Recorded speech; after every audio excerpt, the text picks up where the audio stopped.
Yan na lang bududong. Ibutang lang din sa kilid. Thank you.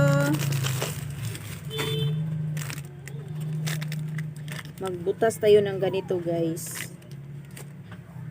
Timay, Yes. panghatay mo sito dagko.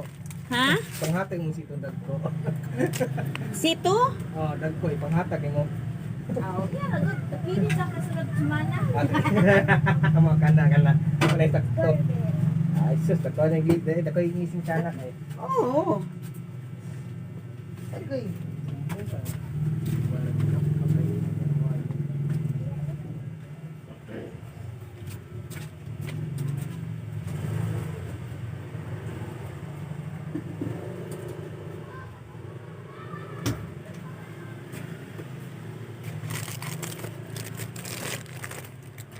So, kailangan natin itong butasan, guys. Kasi, ilagay natin to sa ganito. Isasabit natin to siya sa ganito. Tapos, ilalagay natin dyan sa itaas. Ano kasi, nagpaplano na ako na ano ba tawag doon? Mag street food. Tapos, ako lang isa sa tindahan. So, kailangan ko itong gawin pag may oras. Kasi, talagang pag nagmamadali ka tabang mabibitas yan, ano yan, anong tawag yung ano doon, pagtanggal mo ng ganito, hindi madali-dali. So kailangan natin siyang butasan. Karon nagsipag ako magbutas kasi nakabili ako ng ano sa Shopee ng puncher, kasi yung puncher ko dati nako, sirang-sira. Oh, ito siya, oh. Nawala na siya. Nawala ng spring. Wala ng spring. Hindi na tulad ito. Ito bago ko. May bago ako nabili. Ito, dalawa kasi ito sa Shopee. Ito yung binili ko sa Shopee. Tapos ito, doon lang sa ano namin sa kulon. So, ayan, wala na. Talagang sirang-sira na talaga. Pag pinanch mo siya, pwede pa naman. Pero, ganunin mo rin. Hindi dito nga, ano lang, oh. So, ganito lang yan. Para hindi na tayo mahirapan. Kapag naging busy, yung tindahan, hindi na tayo mahihirapan. Oh, yung mga ganito, oh, binutasan ko na, oh, may butas na siya.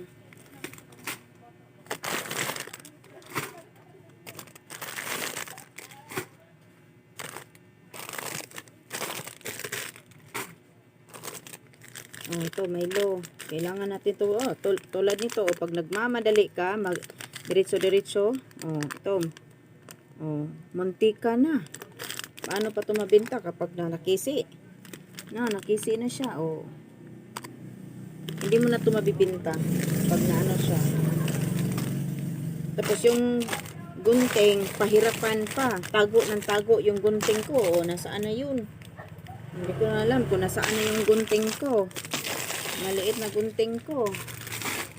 Saan ba yun nagpunta? Yun. Wala kasi. O yun, wala na namang gunting ko. Kaya pahirapan talaga. Tapos busy ka. Tapos may niluluto kang tempura. Eh di napapagid. Napagod. Ito, ingatan natin na hindi siya maano dito. Madamay yung medyo tansyado. Tansya mo na lang. Yung ganito. Matagal ko na sa itong gustong gawin. Kaya lang nasira yung puncher ko. Kaya ngayon ko lang. May tao. Nagsasalita ako dito na may tao pala. Nakikinig yan. Pag ito, maliit lang yung ano niya dito, yung space. At hindi ko siya ma-puncher. Dito sa sa may kabila. Dito ko siya ipapunch. Oh. Pag nakasabit yan, nakabaliktad. Importante nakasabit siya. Tulad nito, oh, maliit. Baka maano ko yan eh. Masira. Pati ganito lang.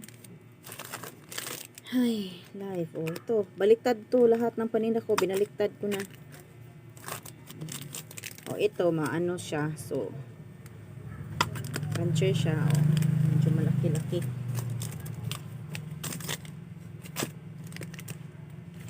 So, Ganito, oh, ito marami nang sira kasi yung puncher ko dati, pag pinanch mo, may iwan yung ano niya dito, yung nabutasan ba? Hindi katulad dito na malagay siya sa ganito, oh. Ganito, oh. Ito, ito hindi. Hindi siya masyadong ano ba yun sa Tagalog, yung hait. Yung matulis ba? Yung medyo sharp. Ano ba yun? Basta yun na yun. Tapos ito, oh. Kailangan natin gawin. Tsaka na itong iba. Okay. Tapos maglalagay na tayo. Isasabit na natin siya. Ito yung unahin ko. Ito yung unahin ko.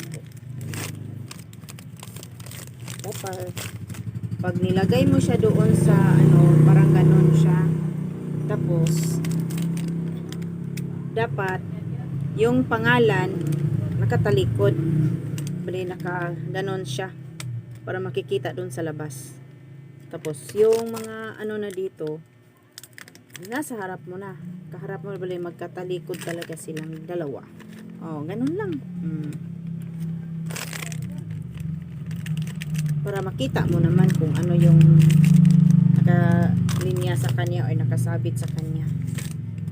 Okay. Okay. Oh, ganun lang siya. Ganun. Ato may presyo pa yata yung ano ko, may presyo pa yung ano ko. Binili ko sa Unitap ng ano, 12 peso pala isa nito. Hindi ko alam kung ano to kahaba. Ilalagay natin siya sa itaas. Mamaya ko na siya ipapakita, ha. Ubusin muna natin to.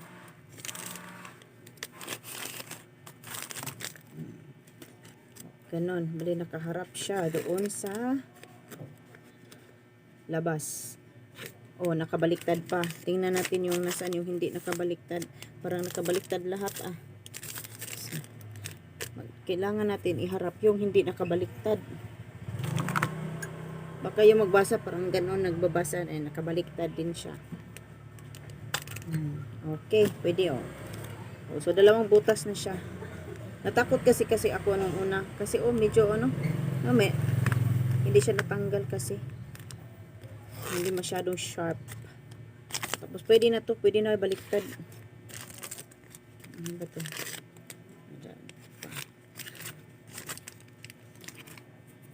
Okay, ganyan siya.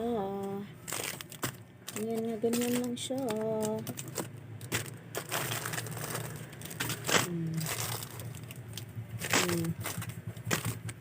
Okay, sabit natin to.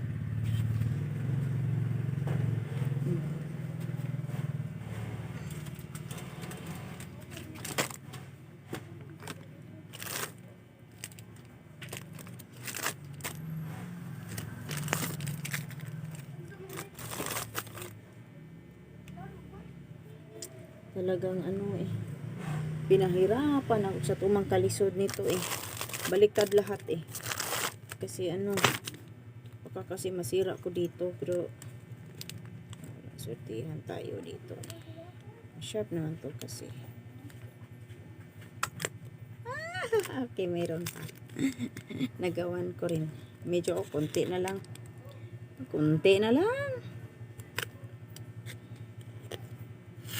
Para siya kasi sa ganyan. Tapos, ito, nasa harap ko na pag sinabi nila na Blanca, ayun, nakaharap sa akin. Ito, nakaharap sa labas. So, ganun lang yun.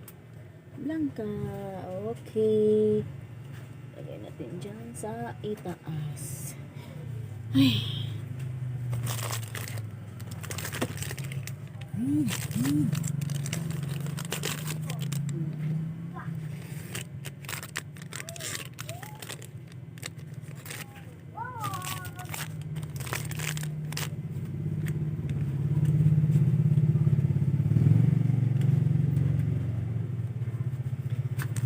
Naku.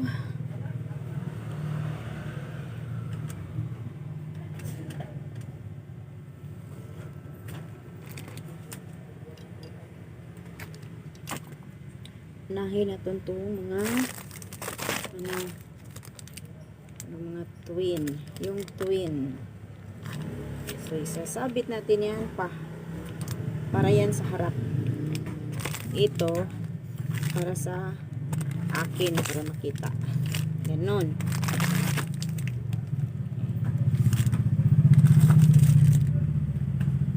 Okay. Okay, ganon lang siya. Isasabit ko lang muna yan dyan. Aayusin ko rin, arrange ko muna para lang ako may paglagyan. Pasensya na guys Bisaya kasi ako. Kaya hindi ako sanay magbisaya. Medyo nagginalang ako ng boses konti kasi may mga tao sa labas. Baka marinig ako nagyaw-yaw ako dito mag-isa. Sabihin na naman nila sino yung kausap ko, nagmamarites ba ako, ganun. So ito wala pa. So gawin natin, butasan na naman. Ayan, ito po yung way ko para mas madali. 3 beses ko na binutasan yan. Ito basta hindi lang siya nakaabot dun sa lamay-laman para hindi siya hindi mapasukan ng hangin. Okay na to. Tapos ilalagay natin. Yes. Pautang sa dada si Mimi. Saman. Ano? Kanang namero yari mo? Meron. Ilan? Ano? Ilan? Kanang isa niya. Mountain Dew food. Mountain Dew. Oh. Isa-isa. Oh. Kamay. Buka.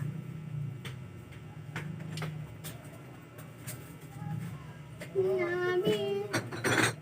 Pos. Puro. Ay. Pero diyan.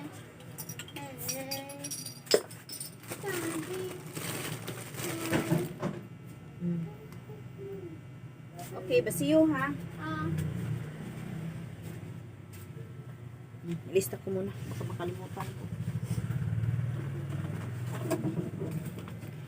At sa tindahan ko guys, maliit lang tong tindahan ko. So, pero kahit maliit, may pa rin, may nagpapautang pa rin ako doon sa sa mga na short sa budget. Nagbabayad naman yan sila weekly. Weekly sila nagbabayad.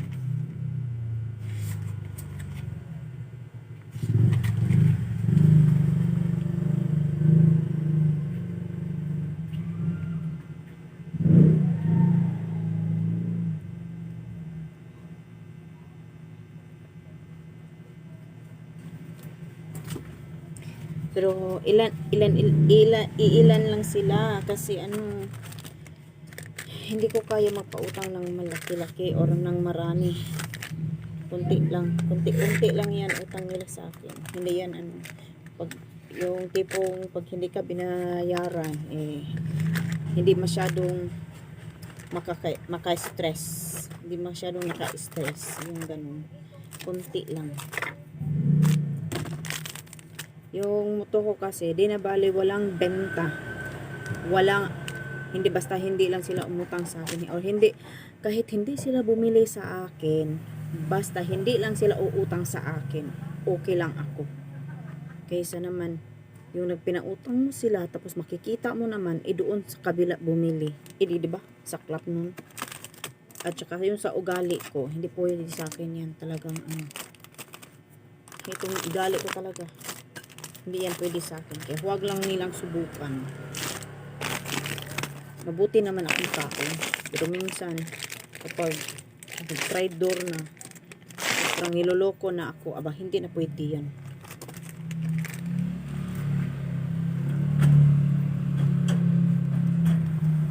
Dati marami talaga akong suki dati. Suki sa una, bili lahat binili dito sa akin. Kung anong meron ako dito sila bibili. Hanggang sa nangutang sila, pinautang ko pa. Hanggang sa hindi na nila ako binayaran. Nung hindi na nila ako binayaran, ayun, hindi na sila bumili sa akin. Ayun, iniwan na nila. Tapos ngayon, ako hindi ko naman ugali na mag-iskandalo ng ano sa utang na i-shout ko pa dun sa labas na, oy, utang mo, bayaran mo na, gipit na ako, yung ganun. Hindi ako ganun. Pero sabi ko naman sa, ano, once lang na umulit kayo sa akin, na makakatikim. Pero parang ano pinajoke-joke ko na lang. Joke na lang yun. Sasabihin ko minsan sa kanila, oh, mautang ka pa sa akin, hindi ka na pwede mag-umutang, hindi mo nga binayaran yung utang mo dati, uutang ka na naman ulit. Yung ganun. Pero joke lang, pero hindi ko talaga sila pinaulit. Ayaw ko na talagang paulitin pa yung kawawa naman ako.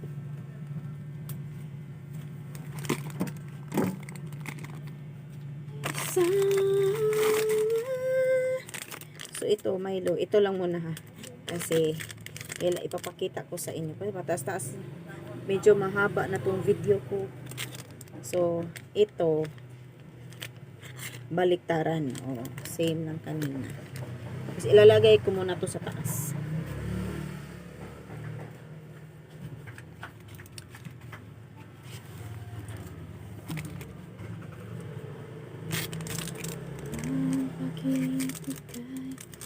I-arrange ko to mamaya. I-arrange ko to mamaya. Ito lang muna. Kasi ano, kailangan kong ipakita. Then, my God, ang hirap ang hirap pag naging kupot tayo hindi natin masasabit ng tama ano ba to oh, may tatlo pa ako.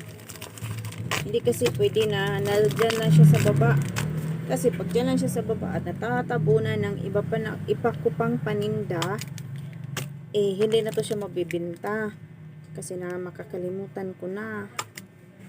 Kasi nga ako lang isa sa tindahan. So, pag hindi ko nakita at baka maabutan pa ng expire, baka malapit na siya mag-expire, hindi ko na mabenta, ayun, lugi na. So, kailangan lahat ng mga pira-piraso isasabit.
Dam! Yes! Papalitan tag.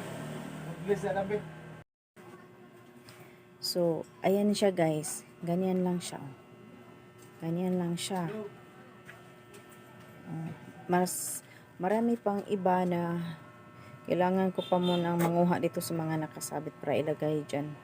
So, konti pa lang yan. Naka-arrange na siya ng ganyan. Doon sa malapit lang sa pintuan, yun yung mga single. Yung mga kape nga single, tapos mga gatas. Tapos dito na is yung mga twins. Arrange na arrange siya guys. So, maganda yan siya tingnan sa labas. Ganyan. So, maganda siya tingnan kapag nakasabit siya. Tapos, kukuha ako dito mamaya. Marami pa siya dito. Mga na kape. Marami pa akong twins. So, ayan. Pero pirasuhin ko yan mamaya para ilagay dyan. Sabit-sabit siya individual. Para pag natuloy ako bukas magtempura o mag-street food. So, easy ko na lang siya kunin. So, madalian ba? Sa madalian lang. So, ganyan yan. So, ito lang muna. Medyo hindi pa ako sa pag-video kasi parang baguhan pa lang ako. So, ito pa lang yung unang post ko na medyo mahaba-haba tungkol sa sari-sari ko. So, subukan kong pumasok sa mundo ng pagbablog tungkol sa tindahan. So, sarili ko po tong idea o experience pala. Experience, mga ideas about sa store. Medyo nakita ko naman to dati sa mga sari-sari store owners na nagbablog. Nakakuha din ako ng idea at ito na try ko. At kung ano man yung mga natutunan ko sa kanila, ibabahagi ko rin po sa inyo. So ito, maliit lang to tindahan ko. So at least lang siya. Makuhaan na siya ng aral ba sa iba na mga baguhan pa. So salamat sa lahat.